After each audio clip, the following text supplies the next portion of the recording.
Bienvenidos, bienvenidas a una nueva edición de MBD Noticias, edición central. Estoy aquí con mi compañera Natalia Nogués. Nati, ¿cómo estás? Bien, ¿y tú? Muy bien. ¿Todo bien? ¿Te sentiste bien ayer?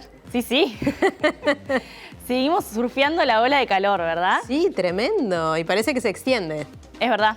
Ya vamos a estar hablando sobre eso en unos minutos nada más, pero arrancamos con un tema de hoy porque durante 2022 hubo 529 casos de explotación sexual de niños, niñas y adolescentes y es la cifra más alta registrada. Incluso implica un aumento en relación a 2021 cuando hubo 494 casos que a su vez representó un 20% más de casos que en 2020. El aumento es constante en los últimos años. Los datos se dieron a conocer hoy que se conmemora el Día Nacional contra la Explotación Sexual Comercial de Niños, Niñas y Adolescentes por parte del Comité Nacional para la Erradicación de la Explotación Sexual Comercial y No Comercial de la Niñez y la Adolescencia. El 90% de los casos se registraron en el interior del país y un 10% en Montevideo. La mayoría de las víctimas tiene entre 14 y 16 años, aunque hay casos de menor edad.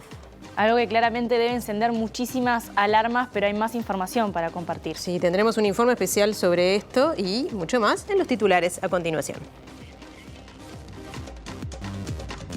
El actual jefe de seguridad del senador nacionalista Juan Sartori trabajó con el militar que le pidió a Astesiano las fichas de los senadores Vergara y Carrera. Además, ambos se comunicaban con Astesiano según los chats en poder de fiscalía. Impacto de la conversación en redes y medios del debate sobre la valija diplomática y el pescado congelado, 77% de conversaciones negativas. El Frente Amplio decidió pedir la renuncia del director de la Secretaría de Inteligencia Estratégica del Estado, Álvaro Garcés, tras sus fallidas acusaciones contra legisladores por la divulgación del Plan Nacional de Inteligencia 2022. La aprobación del presidente Luis Lacalle Pou cayó 25 puntos en los últimos 2 años y medio en la zona del litoral del país. El aumento de puntos de control y fiscalización logró bajar la siniestralidad del tránsito en Montevideo. Este año se detectaron 529 situaciones de explotación sexual infantil y adolescente. El gobierno designó a un militar que reivindica el terrorismo de Estado como agregado de defensa en la Embajada de Alemania por 2 años a partir del 2 de marzo de 2023. La ola de calor se extenderá hasta el sábado, afectando nuevas zonas, advirtió el Instituto Uruguayo de Meteorología. El fiscal de Corte Juan Gómez confirmó que el presidente Lacalle Pou le manifestó su preocupación por los chats con su ex jefe de custodia. Detenidos en Alemania 25 miembros de un grupo de extrema derecha sospechoso de planificar un golpe de Estado. Destituyeron y detuvieron al presidente de Perú luego de que intentó disolver el Parlamento.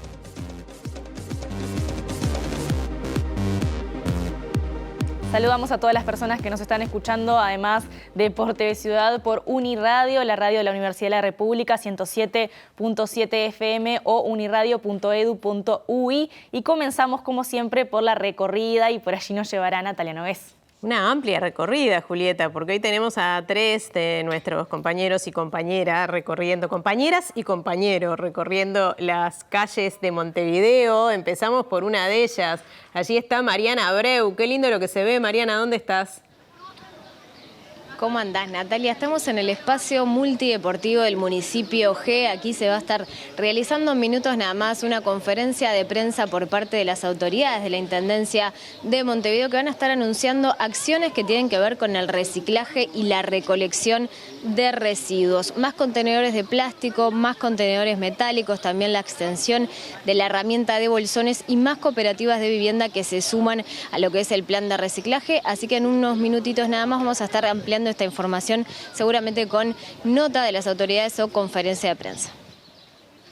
Bueno, estaremos atentos entonces, Mariana, y ahora vamos con nuestro compañero Diego Martini. Acto de la Escuela Naval, Diego.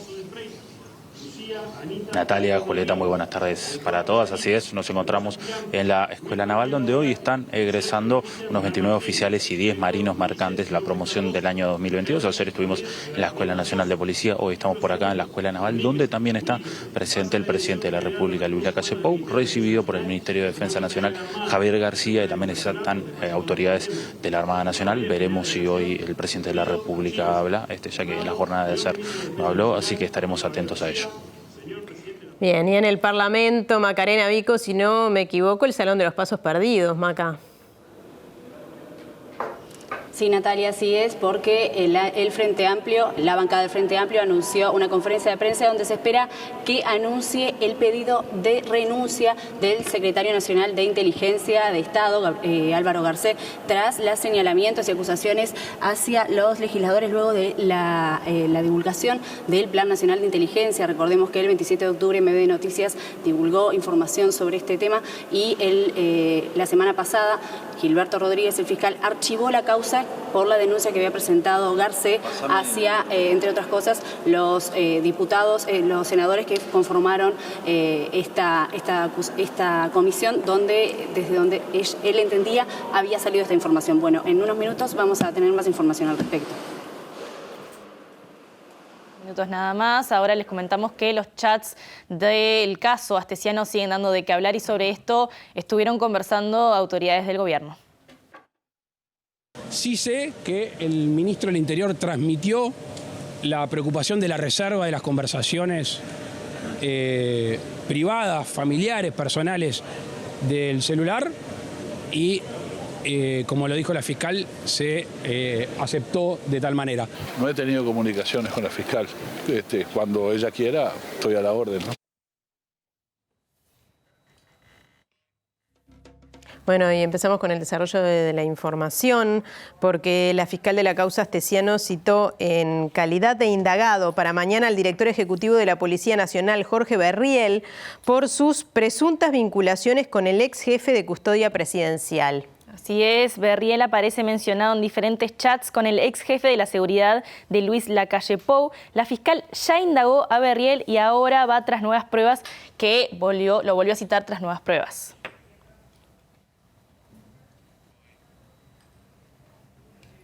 Bien, y lo veíamos recién en el tape que mostrabas, Julieta, que presentabas.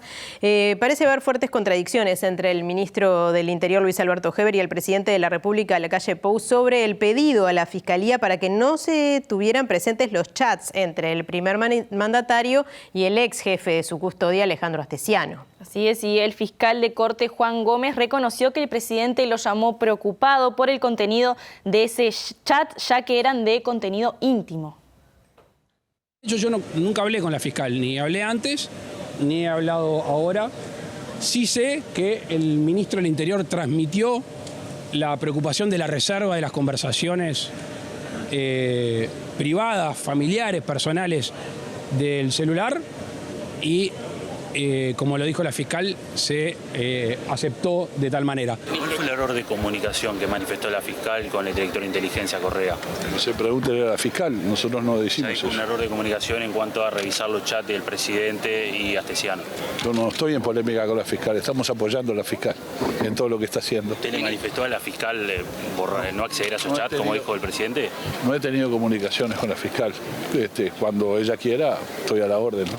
Después de la detención, y esto lo pueden corroborar con el fiscal de corte, lo llamo al fiscal de corte, esto duró 15 minutos toda la detención, lo llamo, le digo, fiscal, acaban de detener a mi custodia personal, por supuesto que tengo la preocupación, perdón, se llevan el teléfono, que podríamos haber dicho, no, el teléfono nos lo quedamos, se lo llevan, o sea que nunca obstruimos nada, sin perjuicio de eso, la preocupación por las conversaciones personales que involucran a quien habla y a mi familia. Me llamó para comunicarme que se había detenido a su custodio o a la persona que estaba encargada de su custodia personal luego del retorno del país. Lo considero un acto de extrema deferencia y me manifestó alguna preocupación por que también se había incautado un celular que podría tener mensajes familiares o personales, y eso fue todo. Y eso lo transmití de inmediato a la fiscal del caso. El ministro del Interior, Luis Alberto Heber, defendió al ex subdirector de la Policía Nacional, Héctor Ferreira, otro de los jerarcas implicados en este caso astesiano, que presentó ayer su renuncia. Así es, Ferreira es uno de los jerarcas policiales indagados por el caso astesiano y que en uno de los chats con el ex jefe de la custodia presidencial dijo que los frente amplistas solo cambian cuando dejan de respirar. Se aceptó la renuncia Es un policía que tiene 40 años de servicio, lo ha hecho como es un cargo de confianza, no está sujeto a sumario ni a separación del cargo. Ha entendido que está comprometiendo la administración y como buen policía en el cargo de confianza ha tomado la decisión de apartarse y continúan las investigaciones en Fiscalía. No así en el Ministerio del Interior, que ha concluido las mismas, y frente a estas investigaciones no vimos ninguna actitud irregular del señor subdirector de la policía. Y creo que es más que suficiente. Creo que es una actitud que lo enaltece porque deja a la administración sin compromisos de una comunicación de carácter personal que tenía con el señor Astesiano. ¿No llama la atención, ministro, que un jerarca policial de esta categoría se refiera a un legislador en los términos que se habría referido según lo que se divulgó? Creo que eso es parte del motivo de su alejamiento del cargo, ¿no? De una decisión personal. Y el fiscal de corte Juan Gómez, como les mencionábamos hace unos minutos nada más, confirmó que el presidente Luis Lacalle Pou le manifestó su preocupación por los mensajes con su jefe de custodia presidencial, Alejandro Astesiano. Gómez hizo hincapié en que él personalmente transmitió a la fiscal Gabriela Fossati la inquietud del presidente Lacalle Pou. Me manifestó alguna preocupación por que también se había incautado un celular que podría tener mensajes familiares o personales, y eso fue todo, y eso lo transmití de inmediato a la fiscal del caso. La fiscal Fossati iba a ser designada en delitos económicos y complejos. ¿Esa designación se mantiene? Es una cuestión interna de la Fiscalía. Yo no soy hombre que falte a ninguna palabra, pero analizo las cosas. Ese es un tema interno que será resuelto en su momento, y como yo bien señalé y considero que así es y va a seguir siendo, es muy difícil para un fiscal general separar a una fiscal que está haciendo una investigación relevante porque tiene la atención permanente. Bueno, y en esta entrevista el fiscal de corte también fue tajante al señalar que su vínculo con la fiscal Fossati es estrictamente profesional y que confía en el avance de la investigación. También estableció que entiende que la exposición mediática del caso es elevado en comparación con otros. Es el vínculo profesional nada más, no tengo otro tipo de vinculación como puedo tener con algunos y con otros fiscales. Humanamente puedo no tenerlos, eso no es relevante, el mayor o menor vínculo no hace a la cuestión. No puedo opinar de una investigación que no ha culminado y que, como le reitero, confío en las personas que están trabajando. Cambiamos de tema, pero seguimos dentro del caso Astesiano para comentarles que el pescado congelado que ingresó por valija diplomática generó un 77% de menciones negativas para el gobierno, según la encuestadora WL. La percepción de la mayoría de la gente es que el presidente Lacalle Pou está involucrado en el caso Astesiano, y este clima empieza a influir en la opinión pública y, según dicen, se verá reflejado en las próximas encuestas.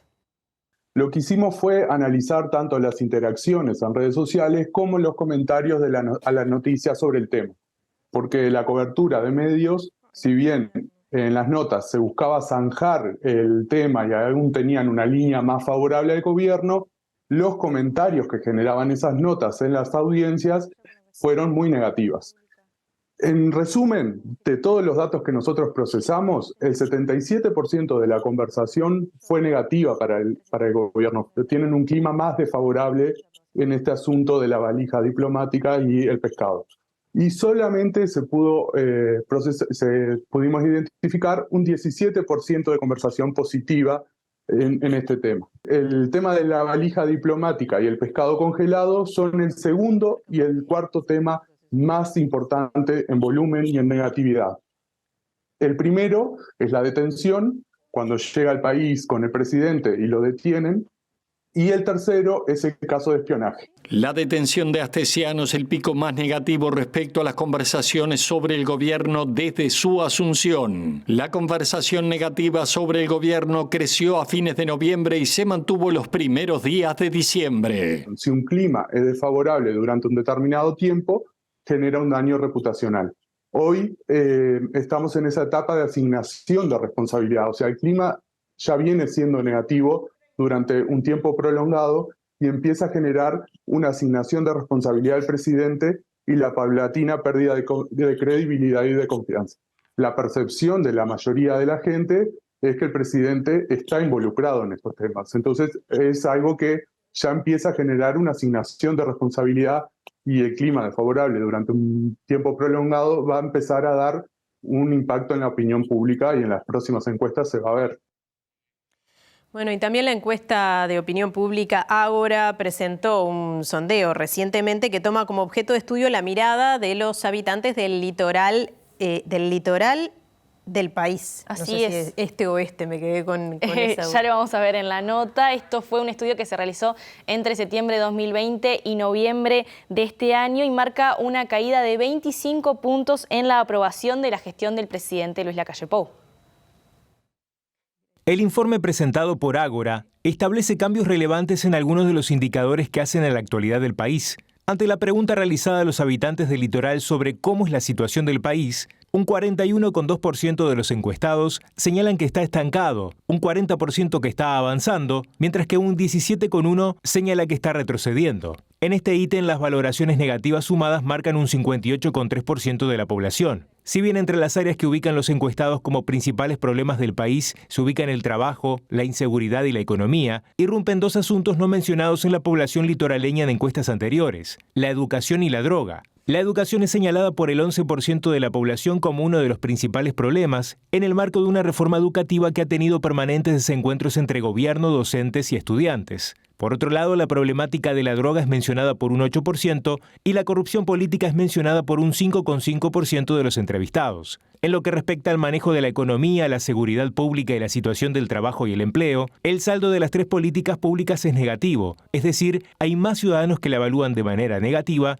que los que lo hacen de manera positiva. La marcha de la economía está evaluada en su punto más bajo, menos 32%, la mirada sobre la inseguridad cae a menos 33% y la política sobre trabajo sigue siendo de lo que más preocupa a los litoraleños con un menos 40%. De las aprobaciones excepcionalmente altas que tuvo el presidente en septiembre del 2020, con un 71,4%, a las actuales hay un descenso de casi 25%, además de un incremento de las desaprobaciones de casi el 10%. Estos datos se dan en la zona de mayor disputa en materia política del país y en donde en los últimos tiempos coalición y oposición se han alternado en el poder. Y el director de la encuestadora Ágora, Ernesto Nieto, valoró que sucedieron algunas cuestiones luego del periodo COVID, en donde los habitantes del litoral del país valoraron con buenos guarismos la gestión del gobierno. Y volvieron a aparecer algunas cuestiones vinculadas a economía y seguridad, sobre todo, que han afectado considerablemente la valoración de este gobierno. Desempleo, inseguridad y economía aparece como lo más importante. O sea, volvimos a los mismos temas que teníamos cuando terminó el gobierno del Frente Amplio y que el actual gobierno prometió que de alguna manera eran los que iba a solucionar. Electoralmente, el Uruguay en la última elección, en el último balotaje, se mostró en dos grandes bloques. Después tuvimos un referéndum, se volvió a mostrar en dos grandes bloques. Y también cuando preguntamos sobre el diagnóstico, bueno, en definitiva, ¿cómo está el país? Aparecen dos grandes bloques que también son muy similares. ¿Tá? Por supuesto, también hay que considerar a la gente que dice: no, mira que el país no está ni avanzando ni está estancado, está retrocediendo, con más de un 17%. Entonces ahí habría un bloque que tiene un diagnóstico negativo, que es los que dicen que está retrocediendo, más los que dicen que está estancado, que claramente es mayoritario. Y la Comisión de Defensa del Agua y la Vida, vecinos de Arasatí, los Tucutucu, y la organización Hermandad Pro Derechos, con el patrocinio de la Clínica del Litigio Estratégico de la UDELAR, interpusieron recursos administrativos de revocación y anulación contra la resolución del directorio de OCE sobre el proyecto Neptuno. Y a pesar de esto, continuarán trabajando en una acción del tipo judicial para que ponga en pausa el avance del proyecto. Bueno, nosotros La ola de calor que está activa desde el lunes y estaba prevista hasta mañana se extenderá hasta el sábado, afectando a 12 departamentos: Artigas, Colonia, Durazno, Flores, Florida, Paysandú, Río Negro, Rivera, Salto, San José, Soriano y Tacuarembó. Se prevé que las temperaturas mínimas se encuentren entre los 19 y 21 grados y las máximas entre 36 y 40 grados. El meteorólogo y especialista en cambio climático Mario Cafera explicó que el fenómeno se debe a vientos cálidos provenientes del norte. A vientos del norte que puedan traer suficiente humedad como para que de noche no refresque tanto. Puede haber algo dentro de la variabilidad climática que puede estar ligada al cambio o no, porque una golondrina no hace verano, entonces lo que pasa en un año no es indicativo de lo que pueda estar viniendo sucesivamente. Pero por lo general es alrededor del 10 de diciembre aquí en el Río de la Plata, en el norte del país es antes y no lo sé cuánto es, pero sí está estudiado que alrededor del 10 de diciembre es cuando viene los grandes calores, y acá como que se adelantó casi una semana. Ahora, si son todos los años que está siempre una semana antes y dura bastante más que antes, entonces ahí sí, pero con lo que pasa en un año no lo podemos atribuir directamente al cambio climático. Diversos estudios de científicos uruguayos han mostrado que lo que se evidenció en las temperaturas en Uruguay fue que las mínimas han subido, pero no que las máximas hayan subido, sino que es más, hacía mucho tiempo que no alcanzábamos los 40 grados, como parece que los vamos a alcanzar en este fin de semana o hacia el fin de semana. Bueno, como veían, estaba hablando un especialista sobre esta ola de calor en el litoral este y en el centro del país sobre todo, pero que se va a extender en días, porque iba a terminar mañana jueves y se extenderá hasta el sábado, y además afectará nuevas zonas, según indica el Instituto Uruguayo de Meteorología. Así es, quien hablaba es el doctor en Ciencias de la Atmósfera, Mario Cafera, que además de decir que podemos llegar a alcanzar los 40 grados, que me preocupó bastante, estaba explicando cuál era el fenómeno que daba lugar a esta ola de calor. Bien, y cambiamos de tema porque Sutel reiteró hoy en el Parlamento sus críticas a la propuesta aprobada en la Ley de Rendición de Cuentas de habilitar la propiedad cruzada de licencias de telecomunicaciones. Así es, y según Florencia Leimonier, la norma genera un perjuicio económico para Antel, pero si se hace una interpretación adecuada, la propiedad cruzada de licencias habilitaría a la empresa estatal a vender servicios de televisión para abonados. Está sesgada la lectura también del artículo 56 o del 48. No es solamente la restricción del cable operador brindar servicio de Internet, es la misma imposibilidad que Antel no pueda brindar servicio de televisión para abonado. Entonces, ¿cuál es el esquema hoy para todos los actores? Ya sea para los cable operadores que puedan brindar Internet, pero incluso está para la propia Antel. O sea, son discusiones que en realidad están dadas de forma parcial y, como nosotros venimos sosteniendo, en definitiva para favorecer un sector que en realidad tenemos caminos para construir, en tanto su salvaguarda, ¿no? O sea, los cableoperadores sí, es un negocio que viene obsoleto en el mundo. Ahora, la forma de salvarlos no es entregar la inversión de todos los uruguayos para el usufructo de los negocios de ellos. ¿Ustedes entienden que con este artículo Antel podría, por ejemplo, brindar televisión por cable? Y en realidad es una discusión, es la pregunta que dejamos establecida, entre otras, a la propia comisión. O sea, si vos levantás, la restricción era de licencias cruzadas.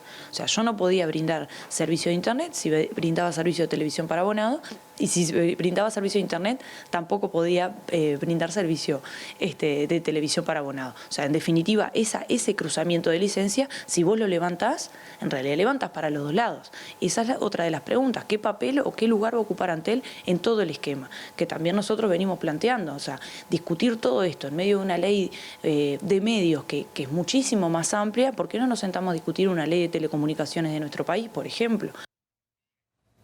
Vinculado a esta temática, el director de Observacom, Gustavo Gómez, considera que uno de los aspectos negativos del proyecto de ley de medios a estudio del Parlamento es que permite que empresas extranjeras puedan comprar medios de comunicación en nuestro país. Sostiene que hay algún ajuste positivo, pero en general profundiza los problemas de la redacción original. A mí me parece que el aspecto más importante y más grave es que deja carta libre a que el que tenga mayor billetera se pueda comprar con todos los medios. La novedad es que además permite que empresas extranjeras se puedan comprar medios. Y eso es, hay cambios en el último proyecto de ley bastante llamativos en ese sentido. Eso le iba a preguntar. En el momento del proyecto de ley original impedía que una empresa extranjera acceda a una licencia, pero sí que la pudiera comprar esa licencia. Es decir, ahora ¿cómo va a quedar regulado eso? El proyecto inicial permitía que el gobierno definiera por sí, ante sí, borrar con el codo lo que la ley misma escribía en un artículo anterior, que era impedir que extranjeros sean dueños de medios, por ejemplo, de televisión para abonados en un 100%. Los cambios que tenemos ahora, producto de la conversación en la coalición, llevan a plantear una pequeña novedad, que es: tienen que darle aviso a la Asamblea General. Pero finalmente la decisión es discrecional del Poder Ejecutivo. O sea, que puede entender a su libre arbitrio que una empresa extranjera podría comprar una empresa uruguaya de televisión para abonado y comprarle el 100% de las acciones, sin ningún tipo de condición en la ley, sin ningún tipo de, por ejemplo, aprobación previa de la Asamblea General, no de darle cuenta. Es decir, esto abrió... O sea, yo no sé si hay gente interesada en el exterior de comprar medios uruguayos, pero claramente que hay medios uruguayos que están interesados en vender, lo dice la ley. Bueno, este año se detectaron, como decíamos al inicio de esta edición, 529 situaciones de explotación sexual infantil y adolescente. La cifra viene en aumento en los últimos años y las niñas y adolescentes representan cerca del 90% de las personas que viven estas situaciones. Estos datos los presentó hoy el Comité Nacional para la Erradicación de la Explotación Sexual Comercial y No Comercial de la Niñez y la Adolescencia en el marco del Día de la Lucha contra la Explotación Sexual Infantil y Adolescente.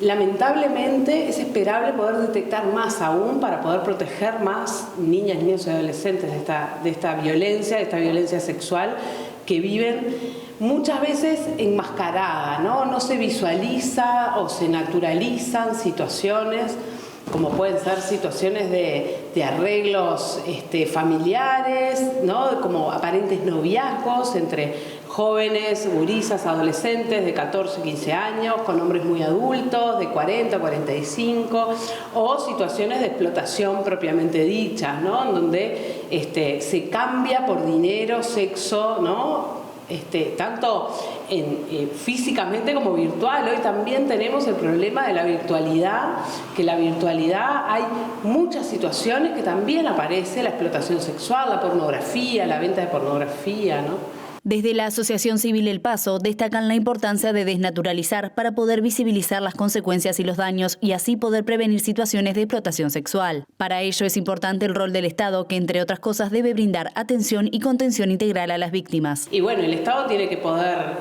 generar estrategias muy potentes de prevención de todas las violencias hacia las mujeres, violencias de género en particular. Decimos violencia hacia las mujeres porque en la gran mayoría de estas situaciones, en los datos de este año, más del 80 y pico %, 90% de las situaciones son mujeres las que viven, pero también hay varones que son explotados sexualmente. Tiene que poder visibilizar más, generar acciones potentes de prevención, que son campañas, pero que también es sensibilizar, capacitar, dar a conocer y también atender, y reparar a las personas, a las niñas, a los adolescentes, a las adolescentes que viven estas situaciones. Vinculado también a esta fecha, les comentamos que Uruguay aportó a la investigación sobre la violencia sexual contra niñas y adolescentes en América Latina y el Caribe, que presentó y que presenta mañana en realidad el Comité Regional para la Defensa de los Derechos de la Mujer, CLADEM, el concepto de desapariciones intermitentes. Y la creadora de este término, de este concepto, la investigadora y activista Andrea Tuana, explicó el impacto en las vidas de niñas y adolescentes y también las jóvenes de nuestro país. Lo que hemos visto bastante en los distintos departamentos del país es que muchas gurisas son captadas por redes o de narcotráfico, de explotación sexual, son trasladadas a otros departamentos de pronto por un fin de semana, una semana, 15 días, a veces un mes, y después vuelven a sus territorios. y durante ese lapso de tiempo se cortan absolutamente todos los vínculos, ¿no? La familia no sabe dónde está, las personas con las que habitualmente ellas interactúan tampoco, y luego cuando ellas vuelven hay un gran hermetismo, ¿no? De qué fue lo que pasó, dónde estuvieron, y esa es una lógica que las redes están utilizando, ¿no? Captando, trasladando, explotando, de pronto por una determinada situación o porque va a haber un evento X que va a concentrar mucha demanda, y entonces, bueno, ahí llevan a una determinada fiesta que dura 3-4 días. Tuana destacó que actualmente no hay ninguna estrategia pública para evitar que estas desapariciones intermitentes sucedan y que ni siquiera está visibilizado. En general, las redes tratan de buscar a aquellas gurisas que están más excluidas, ¿no? En donde quizás haya una gran deserción o haya también una participación intermitente en esos espacios institucionales. Sí es cierto que vemos gurisas que sufren situaciones de explotación sexual y que concurren a los centros educativos, incluso hemos visto en la escuela, ¿no? En 6º año de escuela. Pero como tú decís, se nota mucho más, ¿no? Cuando hay una concurrencia que es regular. Entonces, en general, las redes apuntan a gurisas que están más excluidas, que están más estigmatizadas. Bueno, y nos convoca ahora uno de nuestros móviles en exteriores, nuestra compañera Macarena Vico. Maca. Sí, Nati, así es. Están acomodando ya en la mesa la bancada del Frente Amplio, diputados y senadores. Va a hacer uso de la palabra Mariano Tucci, quien hablará sobre cuál es la posición del Frente Amplio acerca del secretario nacional de Inteligencia, Álvaro Garcés, respecto a las acusaciones y señalamientos que hizo sobre los legisladores ante la divulgación del Plan Nacional de Inteligencia. Vamos a darle de la prensa por acompañar estas instancias como es de costumbre. Que está comenzando a dar las declaraciones. Escuchamos. El fiscal archivó la causa vinculada a una denuncia realizada por el director de la Secretaría Estratégica de Inteligencia del Estado, denuncia vinculada a la filtración de información de carácter reservada y secreta a terceros. En primer lugar, queremos recalcar lo que hicimos en el momento que públicamente trascendió esta noticia. Cualquier tipo de filtración de información delicada, secreta o reservada es repudiable. El Frente Amplio repudia la filtración de ese tipo de documentación. Pero en segundo lugar, archivada esta causa de carácter penal, queremos señalar que no recordamos antecedentes desde la apertura democrática hasta estos días, donde un integrante del Poder Ejecutivo señale, sospeche y denuncie penalmente al Parlamento Nacional. Es decir, un poder del Estado denunciando penalmente a otro poder del Estado. Nosotros consideramos que la gravedad de esta situación que se ha generado en el último mes amerita la consideración por parte del Poder Ejecutivo y en particular del Presidente de la República de pedirle la renuncia al director, doctor Álvaro Garcés, justamente porque llevó a la justicia penal a aquellos legisladores y legisladoras que estábamos presentes en la comisión que lo controla simplemente con elementos de convicción y no con pruebas concretas, como advirtió el dictamen del fiscal que atendió el caso. En algunos minutos vamos a estar presentando un asunto político en la Cámara de Diputados, solicitando, con algunos elementos más que en esta conferencia de prensa, al Poder Ejecutivo la remoción inmediata de este jerarca que además, en el marco de su acción destemplada, comprometió al Presidente de la República y al Ministro de Defensa Nacional, porque recordemos, actuando de buena fe el Presidente de la República y supongo yo que asesorado por el propio Garcés, enterado de esta situación habló de sabotaje a la seguridad pública nacional y el Ministro de Defensa Nacional habló de traición a la patria. Por lo tanto, archivada esta causa, mínimamente lo que espera la bancada del Frente Amplio y el Parlamento Nacional es o una disculpa del Poder Ejecutivo o la remoción inmediata de este jerarca. Nada más.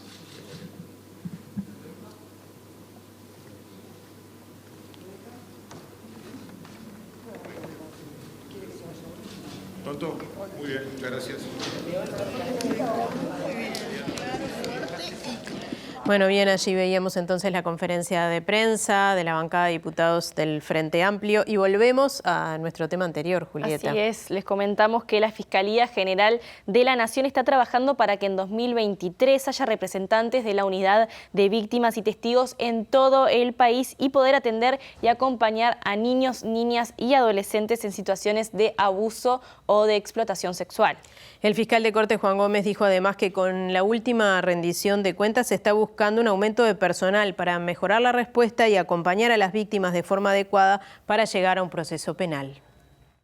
No es posible atender de inmediato todos los casos hasta no lograr las evidencias necesarias para una formalización.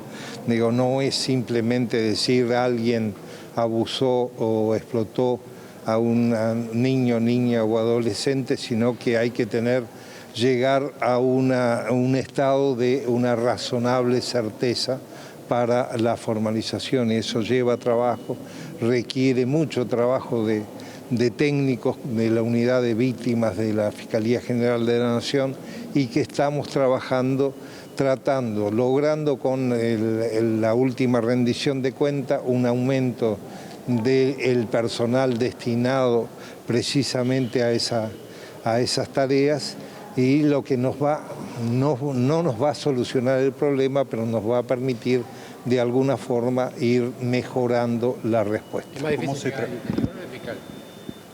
Es difícil, lamentablemente es difícil porque no tenemos representantes de la unidad de víctimas en todos los lugares del país.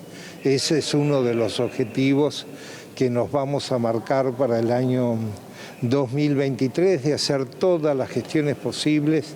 No concebimos una fiscalía sin una unidad de víctimas fuerte que acompañe a las víctimas, que permita atenderlas de forma adecuada para llegar a un proceso penal. Bueno, cambiamos de tema y pasamos a un asunto que generó polémica. El gobierno designó a Marcos Álvaro Saralegui Solsona en misión diplomática como agregado de defensa de la Embajada de la República de Alemania a partir del 2 de marzo de 2023 y por un periodo de 2 años. Así es, y esta noticia sorprendió a la Asociación de Madres y Familiares de Detenidos Desaparecidos porque el capitán de navío Saralegui fue uno de los integrantes del Tribunal de la Armada que consideró inocente y como un ejemplo al capitán de fragata retirado Juan Carlos Lazarbó, condenado en 3 instancias por la muerte y desaparición de 29 personas en dictadura. El decreto del gobierno designando a Marcos Saralegui en misión diplomática a Alemania está fechado el 30 de noviembre y una vez conocido causó sorpresa y malestar por su rol en el Tribunal de Honor de la Armada, donde calificó como ejemplar al múltiple homicida Larcebú. En octubre de 2009, este capitán de navío retirado fue condenado a 20 años de penitenciaría como autor de 29 delitos de homicidio muy especialmente agravado en el marco de la investigación por los traslados clandestinos de presos políticos en 1978. El juez Luis Charles concluyó que en su calidad de oficial de inteligencia del Estado Mayor del FUSNA viajaba asiduamente a Argentina, donde participó en operaciones militares tendientes a la desarticulación del denominado aparato subversivo. Larcebú participó de los grupos armados que realizaron detenciones ilegales en Argentina, interrogatorios con apremios psicofísicos, traslados y asesinatos, y pese a que estaba sometido a jerarquía, resulta notorio que poseía facultades de mando y que sus actividades de inteligencia eran operativas. Su accionar constituyó parte de una política sistemática de aniquilamiento de los denominados grupos subversivos, caracterizada especialmente por su clandestinidad, así como la total degradación de las personas detenidas que permanecían encapuchadas o vendadas y eran sometidas a distintas formas de tortura, escribió el magistrado según publicó el semanario Brecha en 2018. Y para Ignacio Randonea, representante de la Asociación de Familiares y de Madres y Familiares, de Detenidos Desaparecidos, es una falta de respeto que el gobierno reconozca a Marcos Álvaro Saralegui Solsona. no entienden la decisión de enviarlo en misión diplomática como agregado de defensa a la Embajada de la República de Alemania, teniendo en cuenta su actuación en ese Tribunal de Honor de la Armada. Este señor, Saralegui, capitán de navío, creo que es, participó en el Tribunal de Honor, fue uno de los 3 que estuvo en el Tribunal de Honor de Larcebó. Recordemos que Larcebó es un criminal de lesa humanidad condenado por la justicia uruguaya por secuestros y desapariciones en Argentina.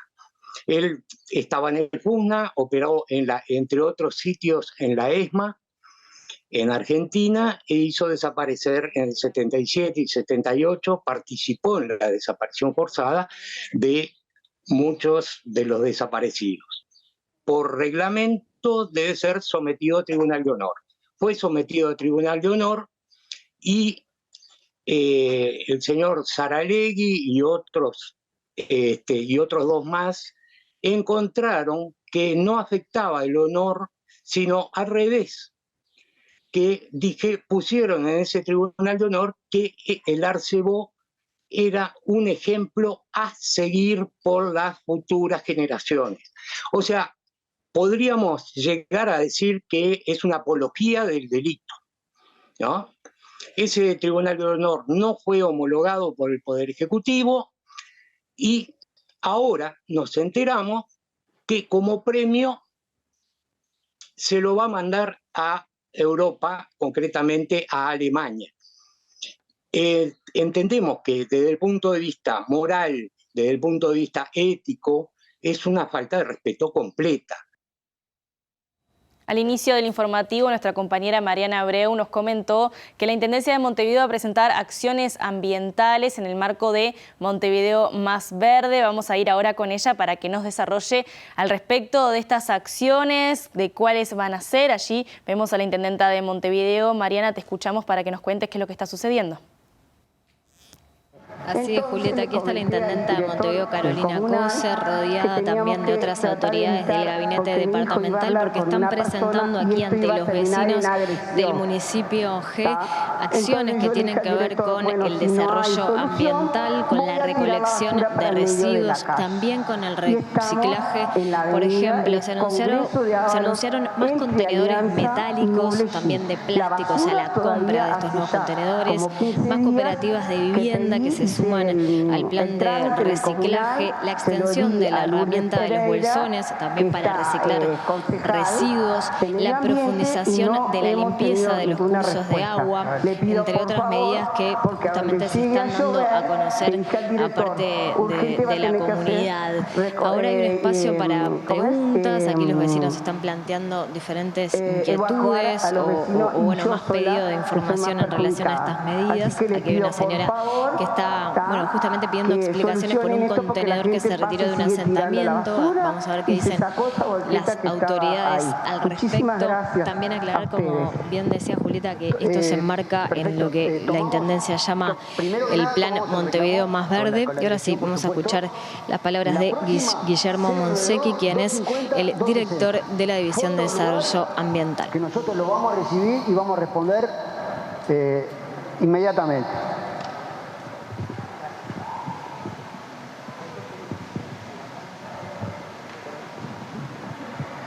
Buenas tardes, mi nombre es Paulo Ortega, concejal municipal por la coalición de gobierno. Darle las buenas tardes, la bienvenida a la Intendenta de Montevideo. Tenemos que reconocer, como bien se dijo, yo creo que un poquito el tema del VIP hay que dejarlo atadas y reconocer la limpieza en los barrios. Yo hablo por el municipio G, que ha mejorado. Entonces, todo lo que se mejora, todo hay que ponerlo también a la vista de la gente que trabaja para eso, porque somos muy críticos en el momento que no hacemos nada o que no se hace nada, decimos no lo hace, ¿a dónde gastan la plata? Acá nos han mostrado que están invirtiendo, entonces vamos a dar tiempo, todos los proyectos llevan tiempo. Y para tener repuesta o lo que sea, es a largo plazo, no es a corto plazo. Entonces, ha mejorado la recolección en el municipio G, y hablo por el municipio G, y reconocer el esfuerzo que hace cada trabajador que va y hace la recolección de la basura. Lo único que sí tendríamos que ver es el buzón ciudadano, que queda un poco para hablar con la gente mayor y decir, bueno, para hacer un reclamo hay que hacerlo al buzón ciudadano. Creo que tendríamos que hacer algo un poquito más activo para que esa gente se pueda comunicar. Pero reconocer el esfuerzo de la Intendencia, el esfuerzo de los trabajadores principalmente, en las pequeñas mejoras, y hay que reconocer las pequeñas mejoras que ha tenido el municipio G. Gracias.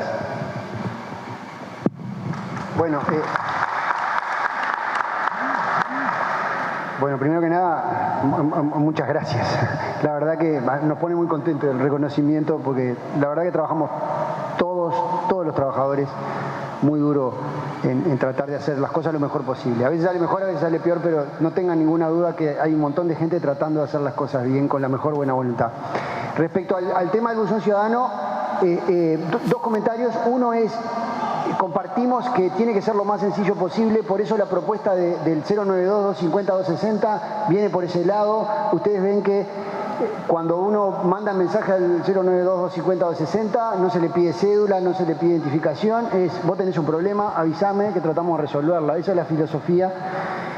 Y también en particular en la comunicación en general, con el tema de buzón ciudadano, en la Intendencia también estamos trabajando en un proceso de generalizar esa respuesta y mejorar esa respuesta, porque es muy importante, y es una cosa que Carolina nos insiste mucho, hoy no ha hablado mucho Carolina, pero nos insiste mucho, es en que esto sea fácil para la persona que hace, más que fácil para el funcionario que lo recibe. Tiene que ser fácil para una persona mayor, para cualquiera que pueda llegar. Esa es un poco la idea y en lo que seguimos trabajando. Presidente. Muy bien, y de un punto de la ciudad nos vamos a otro y recibimos a Diego Martini. Allí estaba esperando a ver si hablaba o no el presidente de la República, parece que sí. Vamos a ir ahora con este contacto y allí lo vemos al presidente. Nos va a contar Diego Martini qué es lo que está sucediendo. Compañeras, estamos acá, estamos esperando a ver si el presidente va a hablar con los medios. No está confirmado, así que esperemos unos minutos a ver qué pasa.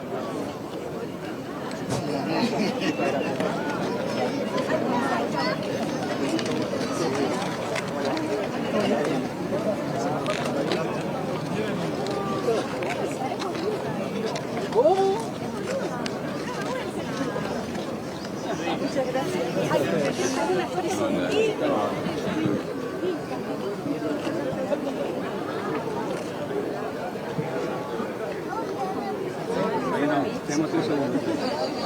Compañeras, bien, seguimos de acá. Ahora sí, tenemos la confirmación de que no va a hablar el presidente de la República y está saludando entonces a familiares de, como decíamos, los 29 oficiales que egresaron hoy y los 10 marinos mercantes, pero ya está confirmado que el presidente no va a hablar con los medios de comunicación. Ahí lo vemos entonces saludando a familiares de las personas que egresaron y sacándose fotos.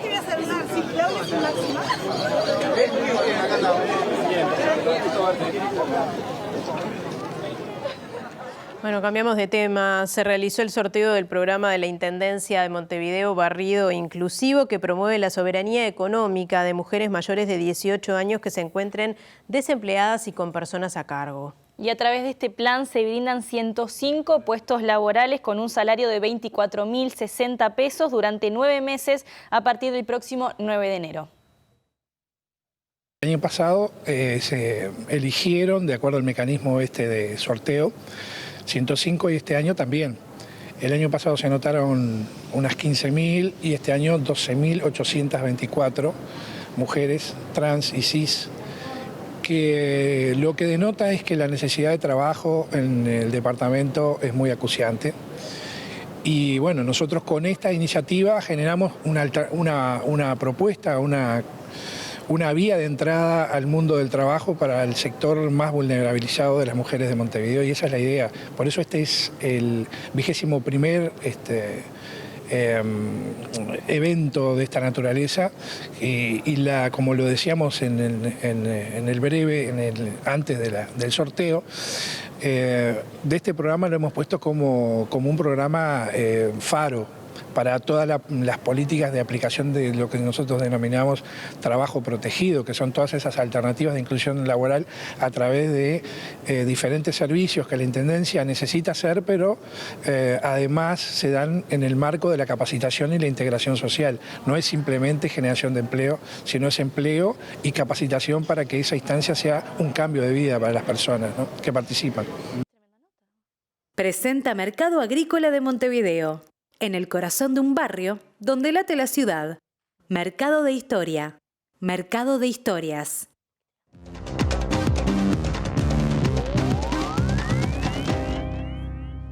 ¿Qué tal? Buenas tardes. Una jornada muy cargada de información en materia internacional que naturalmente para nosotros tiene su centralidad en Perú, donde hoy fue destituido el presidente Pedro Castillo. Pero hagamos un poquito un raconto de lo que ha sido toda esta situación y todo lo que ha dejado este periodo de Pedro Castillo al frente del gobierno del Perú. Hoy debía enfrentarse a la tercera moción de vacancia o destitución por parte del Parlamento, que lo quería justamente destituir por incapacidad moral para gobernar. Previo a eso, el presidente Castillo decidió disolver el Parlamento y decretar un estado de excepción, llamar a elecciones legislativas, pero finalmente fue destituido por el Congreso y Dina Boluarte, su vicepresidenta, es la nueva mandataria del Perú. Un hecho histórico además porque es la primera mujer que accede a la primera magistratura en ese país. En el medio hay toda una serie de situaciones que se han venido generando mismo desde que Castillo llegó al Perú, donde prácticamente no tuvo paz ni tregua. De hecho, este era el tercer pedido de vacancia que iba a hacer el Congreso en la jornada de hoy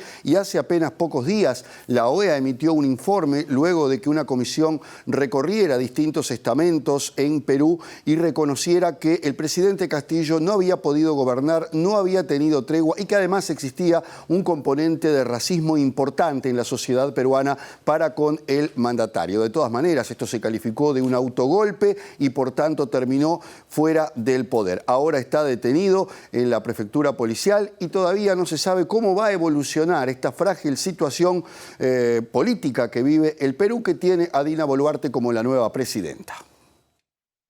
El destituido presidente de Perú, Pedro Castillo, fue detenido este miércoles y se encuentra en la sede de la Prefectura de la Policía de Lima, poco después de ser destituido por el Congreso y de ser mayoritariamente acusado de haber intentado perpetrar un golpe de Estado, luego que resolviera disolver temporalmente el Congreso e instaurar un gobierno de emergencia nacional, ordenando un toque de queda a nivel nacional a partir del día de hoy. Durante cerca de media hora se desconoció el paradero de Castillo, luego que la medida fuera tachada por la oposición y varios miembros de su gobierno, entre ellos la vicepresidenta Dina Boluarte, como un golpe de Estado, decisión tomada horas antes de que el Parlamento debatiera una moción de vacancia o destitución para apartarlo de la jefatura de Estado. La abogada izquierdista Dina Boluarte juró este miércoles ante el Pleno del Congreso como la primera presidenta en la historia del Perú, jurando por Dios, la patria y la Constitución, y dijo que asume de acuerdo con la Constitución política del Perú desde este momento y hasta el 28 de julio del 2026, cuando debe cumplir el actual periodo de gobierno.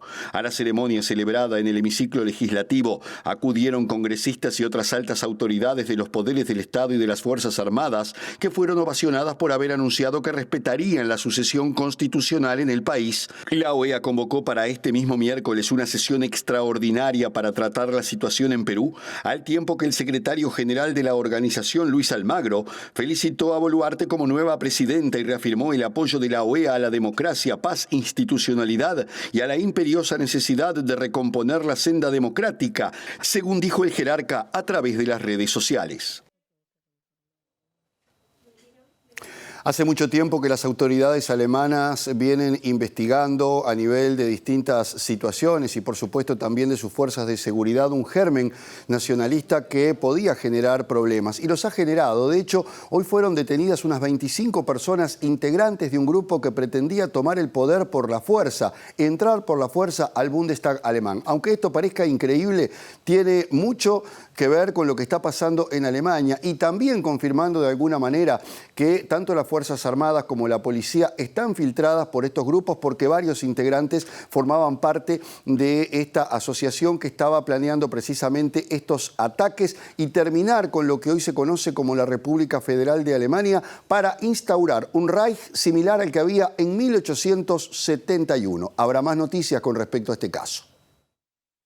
El grupo de extrema derecha y exmilitares son sospechosos de haber hecho preparativos concretos para entrar violentamente en el Bundestag, la Cámara Baja del Parlamento, con un pequeño grupo armado, y 8 de ellos ya están detenidos en prisión preventiva, informó el fiscal general de Alemania, Peter Frank, en una declaración a los medios. Los detenidos son en su mayoría integrantes de la asociación extremista Reichsbürger, Ciudadanos del Reich, que es un movimiento de alemanes que no acatan la Constitución ni reconocen a la República Federal de Alemania y rechazan su ordenamiento jurídico, y partidarios del llamado pensamiento lateral y del movimiento QAnon, que creen en teorías de la conspiración y fueron detenidos en Alemania, Austria e Italia. Entre los detenidos hay un aristócrata menor conocido como el príncipe Heinrich XIII de 71 años, quien sería uno de los principales responsables de los planes, y también hay exsoldados y políticos del partido ultraderechista Alternativa para Alemania, y se calcula que unos 50 hombres y mujeres forman parte del grupo del que se dice planeaba derrocar a la República y sustituirla por un nuevo Estado inspirado en el Reich alemán de 1871. La organización pretendía reclutar principalmente a miembros del ejército y de la policía para sus planes, explorando cuarteles del ejército alemán en Hesse, Baden-Württemberg y Baviera, con el fin de inspeccionar su idoneidad para alojar a sus propias tropas tras el golpe, según la Fiscalía. Se cree que las autoridades alemanas se enteraron de su existencia cuando el pasado mes de abril descubrieron un plan de secuestro en el que participaba un grupo que se hacía llamar Patriotas Unidos, que había planeado secuestrar al ministro de Sanidad, Karl Lauterbach, además de crear condiciones de guerra civil para poner fin a la democracia alemana. Y parece que China comienza a flexibilizar su política de COVID-0 con algunas medidas tendientes a hacer más fácil la vida de los chinos, sobre todo porque han encontrado una oposición importante que se manifestó a través justamente de las protestas que se dieron hace unos días cuando 11 personas murieron en el noroeste de China en un incendio, precisamente por estar confinadas en un edificio. Esa es una de las medidas. No habrá confinamientos en los edificios totalmente, no se van a cerrar y lacrar, como se ha hecho hasta ahora, que fue una de las razones por las cuales se generaron este tipo de incidentes. Todo hace pensar que esas medidas fueron tomadas después de las intensas protestas que se registraron luego de este episodio. China permitirá a algunos infectados asintomáticos y con cuadros leves de COVID que cumplan ciertas condiciones aislarse en sus hogares en lugar de ser recluidos en hospitales y centros de aislamiento, como viene sucediendo desde hace casi 3 años. La novedad forma parte de una nueva serie de medidas anunciadas este miércoles por el Consejo de Estado, entre las que también figura la reducción de la frecuencia de las pruebas PCR a la población, entre otras decisiones que suponen un paso más en la relajación de la dura política cero COVID, vigente desde que comenzó la pandemia. A excepción de lugares como hospitales, residencias de ancianos y escuelas, no será necesario mostrar una prueba PCR para acceder a lugares públicos, un requisito que ha permanecido vigente en los últimos meses en el país y que ya algunas ciudades habían comenzado a relajar en las últimas fechas tras registrarse protestas. Entre las nuevas medidas se destaca también la prohibición de obstaculizar puertas, una práctica que ha sido común estos años en China en edificios con contagiados y que ha causado protestas por los peligros que entraña, y según los nuevos protocolos, la detección de un caso positivo en un hogar no podrá desembocar en el confinamiento de todo el edificio, vecindario o barrio, sino que quedará delimitado a la vivienda afectada. Y ahora nos vamos a la República Argentina, donde naturalmente siguen las reacciones a lo que fue la jornada de ayer, donde en un fallo calificado de histórico, la expresidenta Cristina Fernández fue condenada a 6 años de prisión e inhabilitación política. Ya hablamos de lo que representa esto y que no es tan así como parece, pero además Cristina Fernández anunció que no va a ser candidata a nada, ni a la presidencia ni al Senado, y siguió fustigando a quienes entienden lo único que quieren hacer es apartarla de la vida política. Hoy la oposición se mostró congratulada y dijo que era un fallo histórico el que había tenido la justicia en la jornada de ayer, mientras que desde el gobierno, los legisladores dijeron que se trata de una mafia judicial que está detrás de todas estas medidas. También Cristina Fernández recibió el apoyo de algunos líderes progresistas regionales. No voy a ser candidata a nada. La Mesa Nacional de Juntos por el Cambio, la mayor alianza opositora, manifestó que el fallo fue histórico y consideró que todas las garantías constitucionales de los acusados se han respetado, y a través de un comunicado asegura que el proceso ha sido ejemplar y demuestra que nadie está por encima de la ley en la Argentina. Los diputados y senadores oficialistas repudiaron este miércoles el fallo, calificándolo de escandaloso contra la vicepresidenta argentina, quien recibió una sentencia a 6 años de prisión por corrupción, y compararon al Poder Judicial con una mafia. En rueda de prensa, la senadora Juliana Di Tulio sostuvo que el fallo es una decisión política de un tribunal político de lo que denominaron parte de la mafia judicial, según dijo, y defendió el argumento de que la agenda judicial es un tema que excede a Fernández. A nivel regional, el presidente electo de Brasil, Lula da Silva, expresó este miércoles su solidaridad con la vicepresidenta argentina tras su condena y sostuvo que es víctima del lawfare o persecución judicial, algo que, dijo Lula, conocen muy bien en Brasil y cuánto daño puede causar esa práctica, deseando una justicia imparcial e independiente para todos y por el pueblo de Argentina. Por su parte, el expresidente de Bolivia, Evo Morales, expresó su repudio y condena contra lo que consideró un golpe judicial contra Cristina Fernández y expresó su repudio y condena más vehemente contra el golpe amañado que intenta truncar los derechos políticos de la vicepresidenta y que después de fallar en su intento de asesinarla, hoy tratan de eliminarla políticamente. Bueno, lo prometido es deuda y acá estamos después de esa brevísima pausa, Nati, para compartir los datos del clima. Exacto, sí, antes de irnos compartimos los datos del tiempo. Allí en la zona, esto es buceo, es el Club Acal, pues Parque Rodó, nada que ver. Bueno, bien, mañana jueves 8 de diciembre, máxima 34, mínima 20. Recuerden que sigue la ola de calor. Así es, lo escuchábamos hoy en el informativo. Mañana, pasado mañana, viernes 9 de diciembre, va a haber una máxima de 34 grados, una mínima de 19 y parece que alguna lluviecita. Pero alguna lluviecita que se va rápidamente porque el sábado ya están las nubes, pero sin lluvia, con una máxima de 27 y una mínima de 28. Muy bien. Y bueno, y nos vamos. Nos vamos a ir. Quédense en la pantalla de TV Ciudad porque ya viene el lado B. Y nosotros nos volvemos a encontrar mañana haciendo de Medio de Noticias, edición central. Los esperamos.